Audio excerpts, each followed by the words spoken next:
नमस्कार दोस्तों, मैं डाल चंद्र यादव अकेला स्वागत करता हूं आपका अपने इस नए वीडियो में। भाषा का खेल, अपराध और गीत। तो इस वीडियो में हम जानेंगे क्या, बाकी तो आपको सब पता ही है। चर्चा करेंगे भाषा क्या है, भाषा का स्ट्रक्चर क्या है, भारत में भाषा का क्या प्रारूप है, क्या ढांचा है, और भाषा के कारण इसको मूल आधार बना करके भाषा का कितना इम्पोर्टेंस, कितनी भूमिका रही राज्यों के निर्माण में। कब कब राज्यों का निर्माण हुआ, भाषाई आंदोलन में क्या क्षति हुई, क्या है भाषाई आंदोलन। साथ ही भाषा से जनित अपराध क्या क्या हैं, भ्रष्टाचार कैसे संबंधित है भाषा से, बारीकी से आदमी इसको समझ नहीं पा रहा है, जबकि मूल खेल भाषा का ही है ज़्यादा से ज़्यादा। साथ ही इसके गीतों का समाज में क्या योगदान है, गीत समाज में क्या इफेक्ट डाल रहे हैं जो वर्तमान में चल रहा है। और आपको मैं एक गीत सुनाऊंगा भी बीच में। एक गीत है पति पत्नी के थ्रू, जिसका पति प्रदेश में है, एक साधारण मध्यम वर्गीय परिवार की जो गृहिणी है, खेत में बिनाई कटाई का काम आ रहा है, चैत्र का महीना है, तो उसमें मैंने बुंदेलखंडी भाषा में एक गीत लिखा है, उसको सुनेंगे भी। तो पहले हम भाषा पे बात कर लेते हैं। भाषा, अब आप तो जानते ही हैं, भाषा एक सुव्यवस्थित, सुसंगठित या एक ऐसा संगठन है जिसमें कर्ता क्रिया कर्म आदि व्यवस्थित रूप में रहते हैं। यानी हम कह दें कि अ, एक व्यक्ति का दूसरे व्यक्ति से अपने विचारों या भावों को प्रकट करने का माध्यम भाषा कहलाता है। भाषा तीन है: मौखिक, लिखित और सांकेतिक। संसार भर में 6809 भाषाएं, 6809 भाषाएं। इन 6809 भाषाओं में से 90% भाषाओं को 1 लाख से भी कम लोग बोलते हैं। 200 में से 150 भाषाओं को बोलने वालों की संख्या 10 लाख से अधिक है। और 357 भाषाओं को मात्र 50 और 46 भाषाओं को बोलने वालों की संख्या मात्र 1 है। भारत में ग्रियर्सन जो भाषाविद थे, श्री ग्रियर्सन जी, तो उनके अनुसार भारत में भाषाओं की संख्या 179 और बोलियों की संख्या 544 के आसपास है। बोली तो आप समझ गए, मातृभाषा वो भाषा है जिसको बच्चा अपने परिवार से सीखता है, यानी हम अपने परिवार से जिसको सीखते हैं वो मातृभाषा। राजभाषा वो भाषा है जो सरकारी कामकाज है तो उस राज्य की सरकार प्रयोग करती है, वो राजभाषा है प्रशासनिक कार्यों के लिए। इसी तरह राष्ट्रभाषा किसी देश में सबसे ज़्यादा लगभग बोली जाने वाली भाषा ही राष्ट्रभाषा होती है, और उसको ही प्राथमिकता दी जाती है, राष्ट्रभाषा को ही। साथ ही बोली भाषा के क्षेत्रीय रूप को हम बोली कहते हैं, भाषा के क्षेत्रीय रूप को हम बोली कहते हैं। वो नेक्स्ट में दुर्भाग्य ये है कि छोटी भाषाएं भी लुप्त हुई जा रही हैं धीरे धीरे।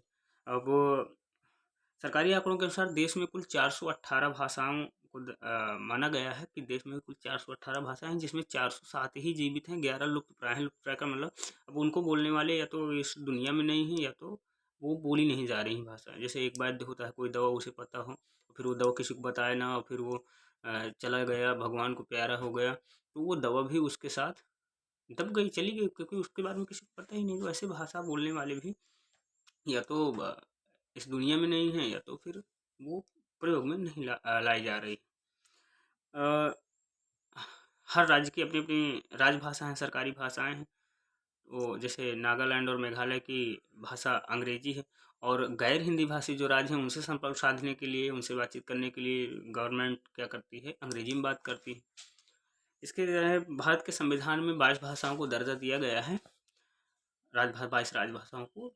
वो इस प्रकार हैं, जैसे उर्दू है जम्मू कश्मीर, आंध्र प्रदेश, दिल्ली और उत्तर प्रदेश में बोली जाती है। उत्तर प्रदेश की द्वितीय भाषा भी है शायद उर्दू। और तेलुगु है आंध्र प्रदेश और तेलंगाना में बोली जाती है। तमिलनाडु और पुडुचेरी में बोली जाती है। और सिंध समुदाय की भाषा है। ऐसे ही संथाली छोटा नागपुर के पठार के संथालों की भाषा है। और संस्कृत किसी भी राज्य की भाषा नहीं है। अच्छा, बड़ा वो काफ़ी 10 लाख 19% 10 लाख टीचर्स की कमी है, और हिंदी के टीचर्स की भारी कमी है, जबकि इस देश में सबसे ज़्यादा हिंदी बोलने वाले लोग रहते हैं। फिर भी हिंदी की मजबूती के लिए हिंदी टीचर्स की इतनी कमी है। और जो फिजिक्स के टीचर का, केमिस्ट्री टीचर का, हिंदी टीचर का, या अन्य विषयों के टीचर्स का, प्रोफेसर्स का, लेक्चरर्स का सैलरी है भारत में गवर्नमेंट के हिसाब से या प्राइवेट के औसत के हिसाब से, वही संस्कृत के भी टीचर का है। संस्कृत कहाँ कहाँ लगती है आपको पता है, संस्कृत कहाँ काम आ रही है वो तो पता ही है आपको। तो वही संस्कृत के भी टीचर का वेतन। और लेकिन थोड़ा सा ये समझने वाली बात है कि जिस भाषा की ज़रूरत है व्यक्ति को, वो उस भाषा के विकास के लिए मूल कदम नहीं उठाए गए। नहीं तो इतने टीचर्स के पद क्यों खाली रहते हैं, है ना। संस्कृत देववाणी है, देवताओं को रिझाया जाता है इसमें। पंजाबी है, पंजाब और चंडीगढ़ की भाषा है। उड़िया उड़ीसा की भाषा है। असमिया असम की भाषा है। ऐसे बंगाली त्रिपुरा और पश्चिम बंगाल की भाषा है। बोडो भी असम की भाषा है। और डोगरी जम्मू कश्मीर की भाषा है। ऐसे हिंदी उत्तर और उत्तर पश्चिमी भारत में बोली जाती है। दिल्ली है, उत्तर प्रदेश मूल है। पश्चिम बंगाल का हमारा है, ये आपका राजस्थान है। तो उत्तर और उत्तरी पश्चिमी भारत में बोली जाती है। गुजराती है तो दादर नगर हवेली, दमन दीव और गुजरात में बोली जाती है। ऐसे कन्नड़ कर्नाटक में बोली जाती है। और कश्मीरी कश्मीर में बोली जाती है। जम्मू कश्मीर में कोंकणी गोवा में बोली जाती है। मैथिली बिहार में बोली जाती है। ऐसे मणिपुर में बोली जाती है। मलयालम केरल लक्षद्वीप और पुडुचेरी में बोली जाती है। मराठी महाराष्ट्र में बोली जा रही है। नेपाली भाषा सिक्किम में बोली जा रही है। और साथ ही सबसे ज़्यादा हमारे देश में हिंदी बोली जा रही है। लगभग 73% जनसंख्या हिंदी बोलती है। हिंदी हमारे भारोपी परिवार की भाषा। आप परिवार को अगर एक्सप्लेन करेंगे तो बहुत लंबा हो जाएगा वीडियो। 73% जनसंख्या हिंदी बोलती है। भारोपी परिवार की भाषा है हिंदी। 25% जनसंख्या भारत की द्रविड़ परिवार की भाषा बोलती है। और इसमें 1.3% भाषा अष्टक परिवार की बोली जाती है। 0.7% भाषा चीनी तिब्बती परिवार की भाषा बोली जाती है। चीनी तिब्बती परिवार की भाषा भारोपी परिवार की भाषा से भी पुरानी मानी गई है। और चीनी तिब्बती भाषा को उत्तरी बिहार और उत्तरी बंगाल और असम के लोग बोलते हैं। और इसके बोलने वालों को चीनी तिब्बती परिवार की भाषा को बोलने वालों को संस्कृत ग्रंथों में किरात के नाम से जाना गया है, किरात कहा गया है। और इसके अलावा आदिवासी भाषाएं हैं, गोंडी है, अराव है, मलपहाड़िया है, पारजी है, खोंड है। वो हा लू ही लूला हा हू, वो वाली पता नहीं, मैंने तो कभी सुना नहीं। ऐसे ही होंगी कुछ। धारा 153A, 153B, 295A, 298 और 505(1), 505(2) में के तहत आईपीसी के जो धर्म जातीयता संस्कृति भाषा क्षेत्र के आधार पर जाति समुदाय या नस्ल के लिए बोला गया हो या लिखा गया हो, इन धाराओं में भाषा को परिभाषित किया गया है। राज्यों के बंटवारे की अगर बात करें तो भाषा के कारण जेपीबी समिति, सबसे पहले तेलुगु लोगों ने आंदोलन किया था। जेपीबी समिति के इनकार करने के बाद जेपीबी समिति बना गई थी। तो इनकार करने के बाद तेलंगाना में आंदोलन हुआ, भाषाई आंदोलन हुआ। और 1952 में श्री रामलू पोटी ने आमरण अनशन किया और उनकी मृत्यु भी हो गई। उनकी मृत्यु के बाद 1952 और 1953 के आसपास हिंसक आंदोलन हो गया। आंदोलन ने हिंसक रूप ले लिया। तो 1953 में तत्कालीन सरकार ने मजबूर होकर के आंध्र प्रदेश राज्य तेलुगु भाषियों के लिए अलग बना दिए। से आंध्र प्रदेश बन गए। 1956 में 14 राज्य और 6 केंद्र शासित राज्य बने। और 1960 में ऐसे गुजराती और मराठियों के बीच भाषाई आंदोलन छिड़ा अलग राज्य के लिए। तो बम्बई को गुजरात और महाराष्ट्र में बांट दिया गया। फिर 1962 में असम से बंगाल को अलग कर दिया गया। 1966 में पंजाब के 2 हिस्से किए गए, जिसमें हरियाणा और चंडीगढ़, चंडीगढ़ को केंद्र शासित प्रदेश बन गया, हरियाणा और चंडीगढ़ बनाया गया। फिर 1969 में 23वें संशोधन अधिनियम के तहत मेघालय को उपराज्य का दर्जा दिया गया। फिर 1972 में इसको पूर्ण राज्य का दर्जा दिया गया मेघालय को, जिसकी राजधानी शिलांग है। फिर इसके बाद 1971 में हिमाचल प्रदेश बना। फिर 1972 में मणिपुर और त्रिपुरा को बनाया गया। फिर 1974 में सिक्किम बनाया गया। सिक्किम राज्य को 1987 में अरुणाचल प्रदेश और लुसाई हिल्स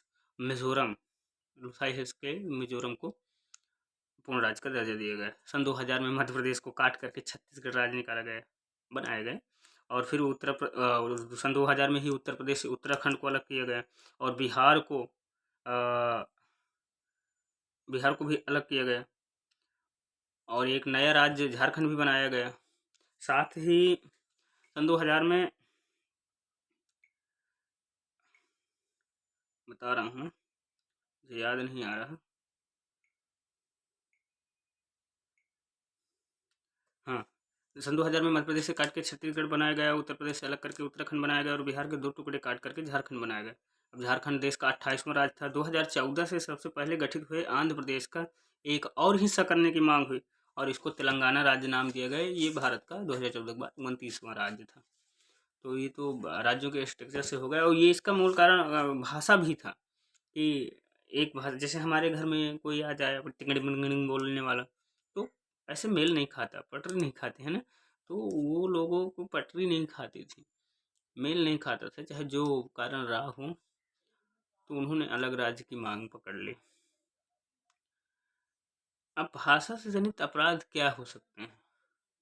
जैसे चुनाव आता है, तो जब कोई नेता खड़ा होता है तो कितने प्यार से समझाता है। अब रैलियों में अनुवादक भी लाता है, उसी भाषा में बात करेगा जिस क्षेत्र से वो, जिस सीट से चुनाव लड़ेगा, उसकी क्षेत्रीय भाषा में बात करेगा लगभग लगभग, या वो समझ आ जाए जनमानस के, साधारण प्रजा के, जनता के, तो वो उस भाषा में बात करता है और तमाम तरह समझाएगा, चुनाव चिन्ह बताएगा, पूरी सब उसी भाषा में बताएगा, क्षेत्रीय भाषा में। लेकिन जब जनता को हक मांगने का अवसर आता है, उसको जिता देने के बाद या सरकारों के बनने के बाद, तो भारत की आधिकारिक भाषा लगभग लगभग अंग्रेजी ही है।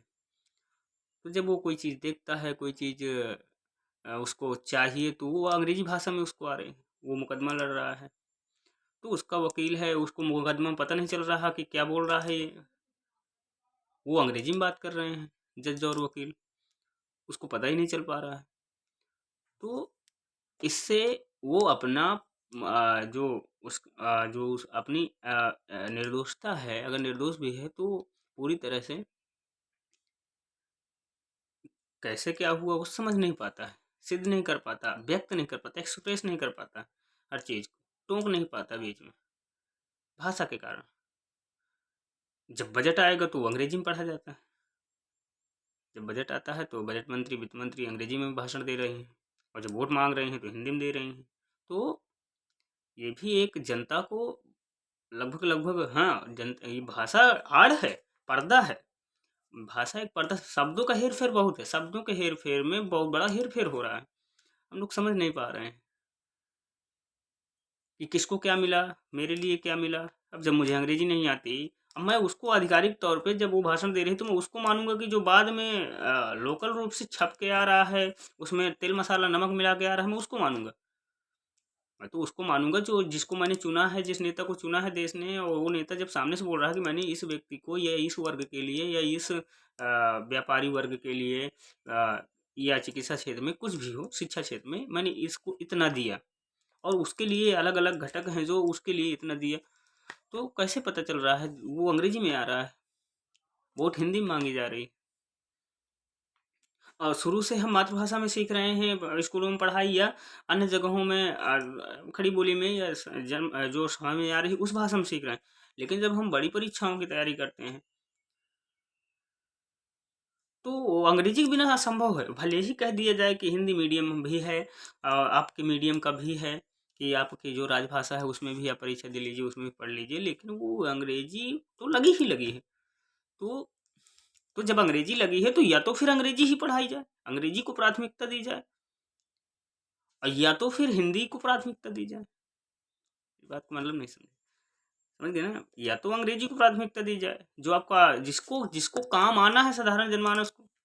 केरल 94% 50% के आसपास शिक्षित है। तमिलनाडु में हमने देखा बुढ़िया होती, वो भी अंग्रेजी बोलती हैं। वो दर क्या है, मैं देखना पड़ेगा, शिक्षा दर। तो या तो आप हिंदी को प्रगाढ़ करिए और उसके विकास के लिए काम करिए। वो बजट आता है हिंदी के लिए, हिंदी के लिए वो पूरा खर्च नहीं हो पाता। अन्य सब्जेक्ट जो जरूरी नहीं है, कोई चीज़ जरूरी नहीं है, तो उसके लिए करोड़ों का विकास बजट आ रहा है।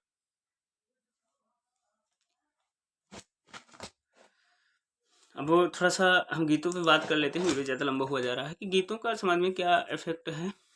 तो जब मेरे कहने का मतलब ये है, गीत मैं भी लिखता हूँ, लेकिन जो थोड़ा सा एकदम से पारदर्शिता है, जो पर्दा है, उसको धीरे धीरे वर्ड्स के माध्यम से, लय के माध्यम से, भाई अगर गीतों का प्रभाव न होता तो भगवान तक को रिझाने के लिए भजन कीर्तन क्यों गाए जाते? भगवान भजन कीर्तन से रिझते हैं, यानी गीतों से रिझते हैं, भजन से बहुत प्रसन्न होते हैं भगवान।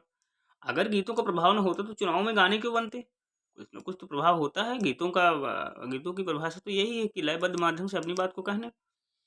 अगर गीतों का प्रभाव ना होता तो क्यों बनाए जाते ऐसे गीत कि जनता को वोट मिले, अपने काम को जुझारू धांसू लगनशील कर्मठ प्रत्याशी अपने कामों को गिनाते हैं गीतों के माध्यम से। तो गीतों का प्रभाव साधारण जनमानस पे तो पड़ता है। जैसी पढ़ो पुस्तक वैसा होगा मस्तक, जैसा होगा अन्न, जैसा खाओगे अन्न वैसा होगा मन।